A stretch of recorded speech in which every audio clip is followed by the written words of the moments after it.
Hello, friends. Have you ever felt stuck before even starting something? Like you want to begin, but perfectionism freezes you completely? By the end of this conversation, you will understand why action beats overthinking every single time.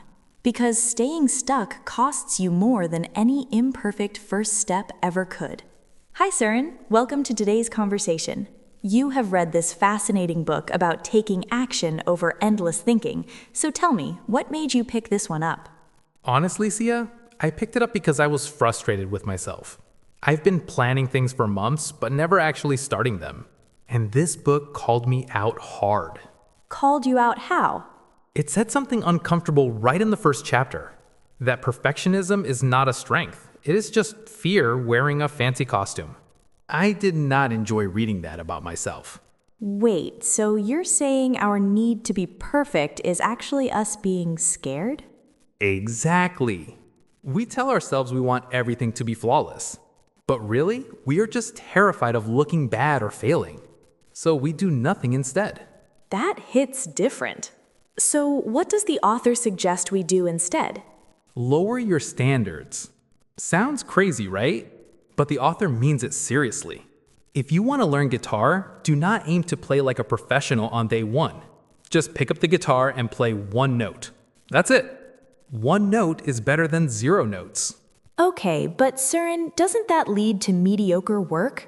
Like, if I keep my standards low, will I ever produce something good? That's what I thought too. But here's the thing. You're not keeping standards low forever. You're just lowering the barrier to start. Once you start, momentum takes over. You can improve as you go. But if you never start because you want it perfect, you never improve at all. So it's about getting past that initial freeze? Yes. The author calls it inertia, that heavy feeling that keeps you stuck. And the cure is not motivation. The cure is just taking the smallest possible action. Wait, not motivation?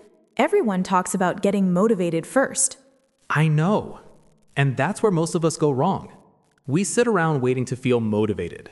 We watch videos, read quotes, pump ourselves up. But motivation does not create action. Action creates motivation. Hold on, say that again.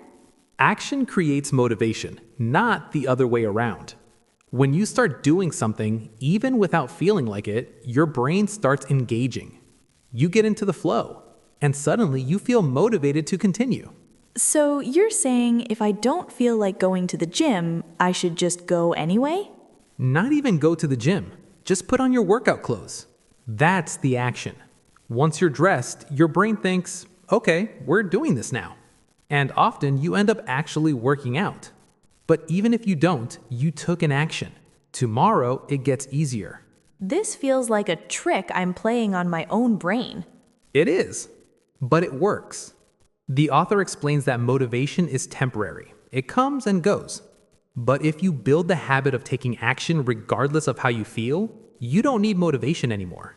Okay, but Søren, what about big decisions, like career changes or major life choices? We can't just act without thinking there, right? True. And the book addresses that too. It talks about risk. We've been trained to see risk as danger, something to avoid. But the author reframes it. Risk is actually the price of growth. The price of growth? Think about it. A kid learning to ride a bicycle will fall. That's the risk. But if they never take that risk, they never learn. Every successful person you admire took risks. They didn't wait for safety. They jumped and figured it out on the way down. But what if you fail? What if the risk doesn't pay off? Then you learn. Failure is not the opposite of success. It's part of success. Every failure teaches you what not to do next time. The only real failure is never trying at all. So calculated risks are okay?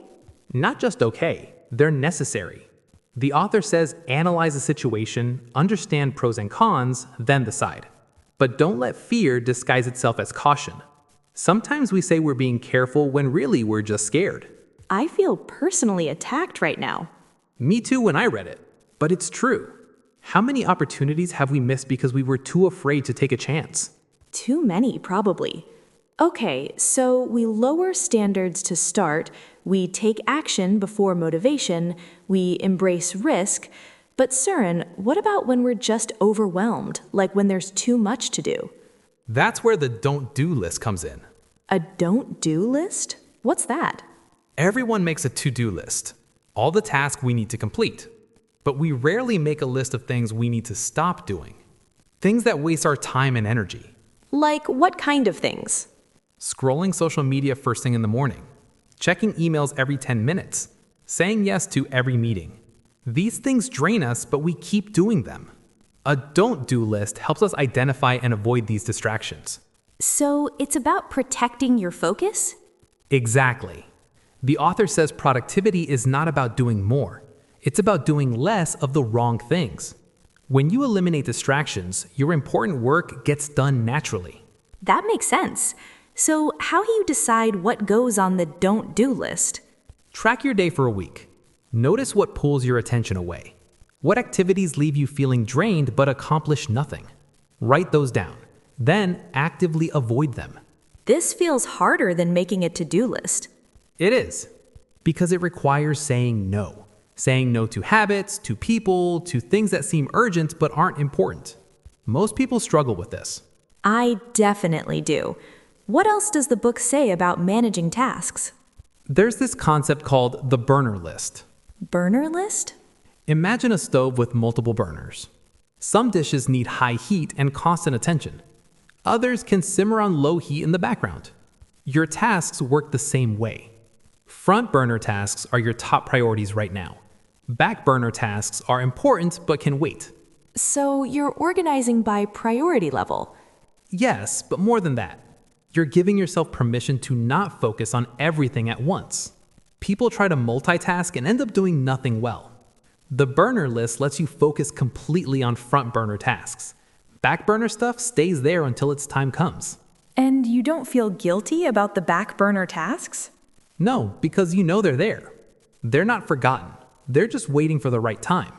This gives you mental clarity.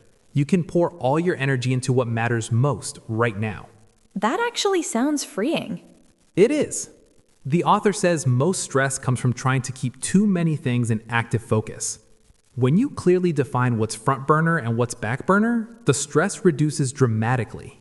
What about decision making? I spend so much time just deciding things. The book has a whole section on this. It talks about decision fatigue. Every small decision drains your mental energy. What to wear, what to eat, which email to answer first. By the time you need to make big decisions, you're exhausted. So what's the solution? Create a superstructured decision model. That sounds complicated. It's actually simple. You automate small decisions so you don't waste energy on them, like wearing the same type of clothes every day, having the same breakfast, fixing your gym days in advance. Like Steve Jobs and his black turtleneck? Exactly. He didn't want to waste mental energy deciding what to wear. For big decisions, you create a framework, a set of questions you always ask yourself. Does this align with my long-term goals? Will this use my time well? What's the worst that can happen? So you have predefined filters. Yes, this speeds up decision-making and keeps you aligned with your goals. You stop overthinking because you have a system. This is making so much sense. Is there anything about energy management? Yes, and this part surprised me. The author talks about ultradian rhythms. Ultra what? Ultradian rhythms. They're natural cycles your body goes through every 90 to 120 minutes. Your energy peaks and dips throughout the day in these cycles. So I'm not just lazy when I feel tired in the afternoon. No, your body naturally loses focus after 90 minutes of intense work. It needs a break. The author says instead of fighting this, work with it. Do your hardest tasks during your peak energy hours. Do easier tasks when your energy dips. How do I know when my peak hours are? Track yourself for a week. Notice when you feel most alert and focused. For some people, it's early morning. For others, it's late at night. Once you know your pattern, schedule accordingly.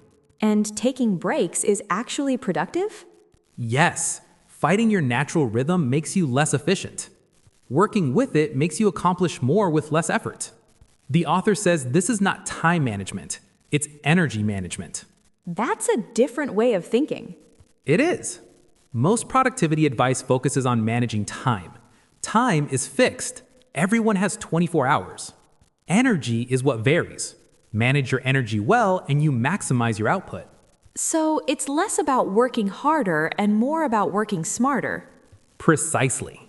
The book keeps coming back to this. Stop trying to do everything. Stop trying to be perfect. Stop overthinking. Just start, even imperfectly. Take action before you feel ready. Learn as you go. This sounds simple when you say it like that. It is simple, but not easy, because it goes against everything we've been taught. We've been told to plan carefully, prepare thoroughly, wait for the right moment. But the right moment rarely comes, and meanwhile, life passes by. So the core message is what? Just do it? In a way, yes. Friends, this was today's book summary. Please let us know how you liked it by commenting below. And thank you for listening to the summary till the end.